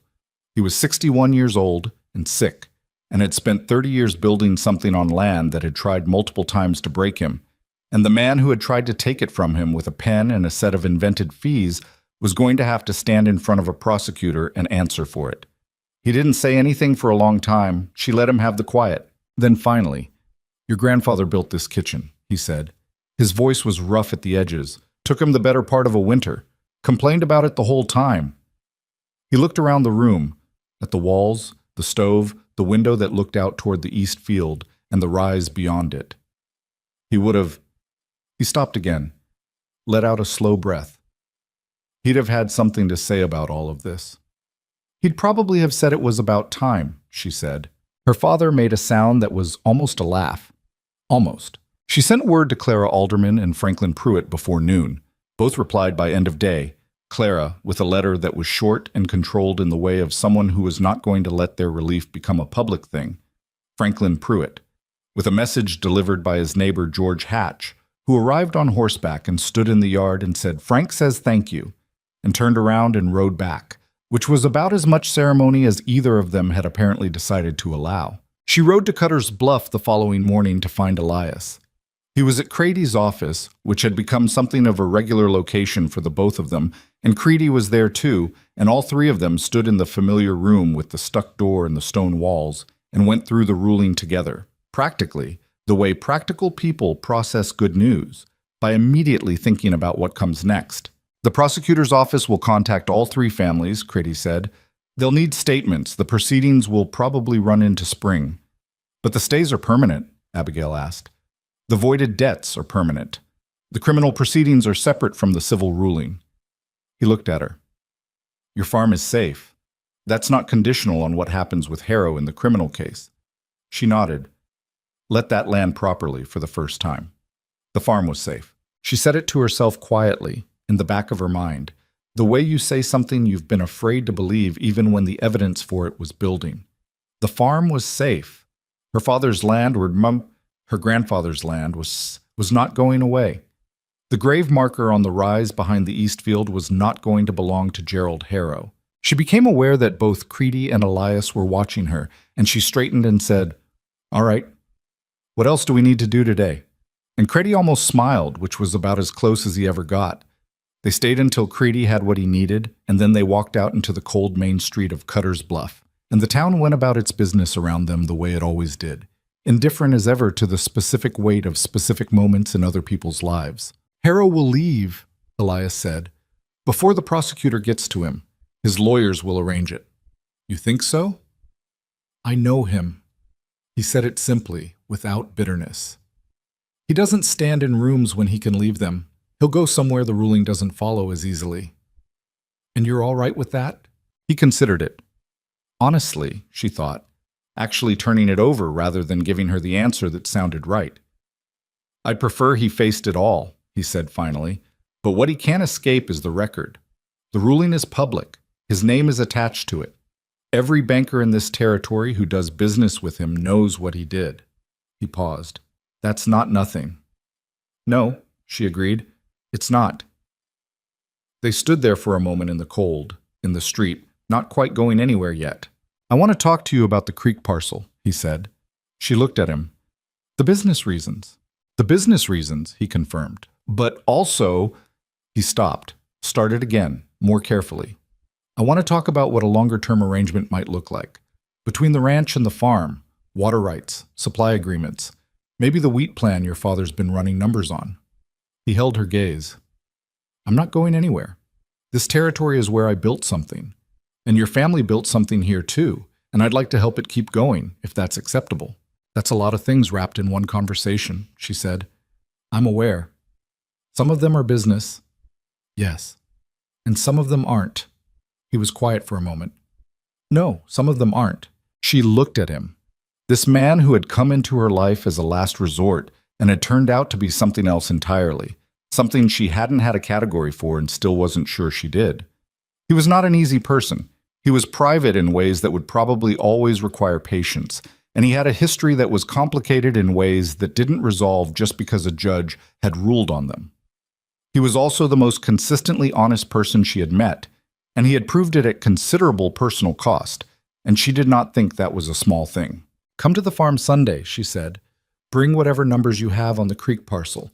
You can talk to my father about the wheat. And you? And me, she said. We'll figure out the rest as we go. He nodded. Once. Efficient, the way he did everything. But she caught the edge of something in his face before he got it under control. Quiet and unguarded for just a second, the way a person looks when something they'd stopped expecting turns out to be real after all. She walked back toward where she'd tied her horse. The cold was sharp and clear, and the town sounds moved around her, and the sky was the pale winter blue that went on for miles in every direction. The same sky over Cutter's Bluff, and the Mercer Farm and Thornton's Ranch, and the county seat courthouse, where a judge's ruling was now part of the permanent record. She thought, riding home, about what it had taken to get here. Not the dramatic version, not the evidence and the courtroom and the ruling, the other version. Her father's hands on the kitchen table at 2 a.m, going over numbers that didn't add up. The 12 miles she'd ridden in the cold to sit in a chair Gerald Harrow hadn't offered her. The way she'd held herself very still in that office and let him think she was only afraid, when she was also paying attention. She thought about Elias at 18, Taking those documents and not knowing fully what he was taking or what he'd do with them, carrying them across 400 miles in 7 years until someone showed up who needed what he had. Nobody makes good decisions at 18 when they're afraid. Nobody moves through the world cleanly.